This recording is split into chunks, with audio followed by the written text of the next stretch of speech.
Deputado, agora um problema aqui para o senhor. O senhor prega que precisa haver mais repressão, né? Portanto, mais enfrentamento direto do crime. Só que o Brasil hoje tem 60 mil mortos por ano, metade mortos pela polícia. A polícia de São Paulo nunca matou tanto e os índices de criminalidade vão subindo exponencialmente. Então eu queria saber do senhor se não há um paradoxo aí. Por exemplo, não seria melhor, ao invés do enfrentamento e do uso da violência, de atenuantes para exorbitância na ação policial, usar a inteligência ao invés da força? Olha, você fala em a polícia matou tanto, né? Você quer que a polícia não atire? Não, mas alguém são bota 30 mil mortos, o fuzil no peito. Isso é muito em qualquer país do mundo. Alguém bota o fuzil no peito do soldado, uma pistola no seu couro, é para usar. Mas o senhor não acha que isso é sinal de que a violência não produz resultado no combate à violência, deputado? Do tocante aos 60 mil mortos, tem que ter uma linha de corte.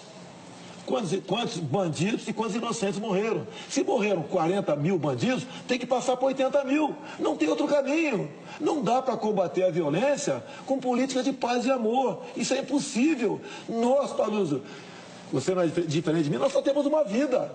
Eu estou vendo que você tem uma aliança no dedo. Talvez você tenha filhos, né? Eu tenho. Qual a nossa grande preocupação? Não é nem conosco, né? É com nossos filhos. Como combater isso daí? Não é essa política de direitos humanos, de abraçar a Lagoa Rodrigo de Freitas, soltar pombinho em Copacabana, de audiência de custódia, de política de desencarceramento, de achar que todo preso é uma vítima da sociedade. Ele é responsável, não é que ele tem que pagar seu crime. O objetivo da cadeia é tirar o marginal da sociedade, que não continue estuprando, sequestrando, roubando, praticando latrocínio. E é que eu sempre digo, se dentro da cadeia é tão ruim, é só não fazer M, que tu não vai para lá. E ponto final. O ser humano só respeita o que ele teme. Se temos uma legislação frouxa, temos um judiciário que é complacente com a bandidagem, cada vez você comete mais crime.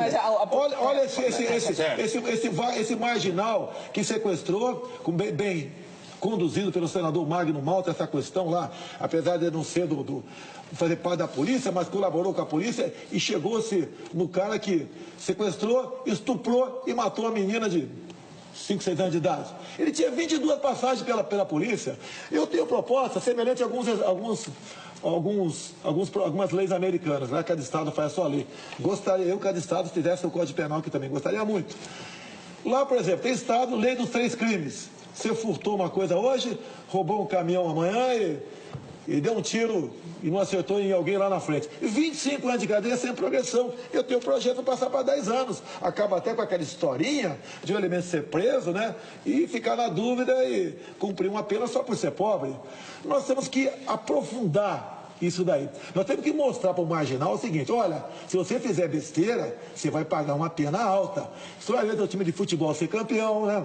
Você não vai tomar uma cervejinha fim de semana com a tua família, não vai ver teus filhos, vai complicar o teu lado. Nós temos que transformar realmente o ato em si, que ele venha a ter pavor desse ato, porque ele vai pagar uma pena e um crime muito... O CNJ, deputado, ele tem estatísticas que apontam que da população carcerária, a imensa maioria está ligada a tráfico de drogas e a questão de tráfico de armas também. Se não entrasse tanta droga, se não entrasse tanta arma no país, é a questão que o Mito estava falando, uma política de fechar a fronteira mesmo, não seria muito mais eficiente? Olha, a fronteira Estados Unidos-México, em torno de 3.400 quilômetros. A nossa são 17 mil quilômetros. Sem comentar. Não temos como controlar essa fronteira toda que está aí. Não existe essa possibilidade física, material e com recursos para você fazer isso aí. Mais ainda, tem uma portaria de 2010 do Ministério da Justiça que se aplica ou não se aplica para as polícias estaduais, se aplica para órgãos federais. Proibido tiro de advertência, proibido você atirar se uma viatura furar uma barreira policial, proibido atirar neles, proibido você enquadrar um marginal, apontar uma para ele. Ou seja, fica difícil você fazer segurança com tanta gente defendendo tantos marginais em nosso Brasil. Agora, deputado, é o seguinte, é claro que esse discurso de que o marginal tem que ser preso, isso é uma coisa que agrada muita gente e parece óbvia, né? Mas, se a gente pegar concretamente, do ponto de vista da eficácia de políticas públicas, o encarceramento aumentou muito no Brasil, se não me engano, quadruplicou, e a violência não diminuiu. O senhor acha que é eficaz essa política? Eu não estou falando do ponto de vista do pai que tem o seu filho que sofreu. O senhor me perguntar se você for assaltado agora, você não reage? Óbvio que eu reajo. Eu estou falando da eficácia de uma política pública. Por exemplo, o ministro Gilmar Mendes, quando era presidente do CNJ, ele viajou o Brasil inteiro e soltou pessoas que, através de mutirões carcerários, soltou pessoas que já tinham cumprido sua pena há muitos anos e continuavam encarceradas por falta de advogado e continuavam lá, obviamente, se ligando a organizações criminosas. É eficaz essa política de desencarceramento diante dos números concretos? Então vamos desencarcerar. Tem um projeto no Senado agora, ridículo projeto, tá? Já aprovou, está chegando no plenário. O diretor de estabelecimento prisional, caso a população seja um pouco grande, ele pode fazer gestões para botar na rua. Há pouco tempo sepultamos lá um projeto de lei que tratava do Estatuto do Encarcerado. Pelo amor de Deus. Dava direito a cada grupo de 1.000 encarcerados 5 médicos. Dava direito a eles a presidiar, inclusive, salão de beleza. Criava o dia do encarcerado, dia 25 de junho. Criava, inclusive, dos direitos do preso. O preso não tem que ter direito. Tem que ter direito nenhum. Ele não é cidadão mais. Não é ressocializar? Porque não, o objetivo da cadeia não é ressocializar, não. É tirar o canário da sociedade.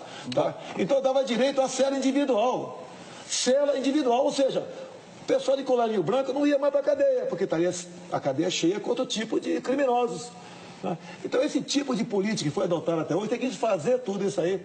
Lógico, depende do parlamento brasileiro, depende.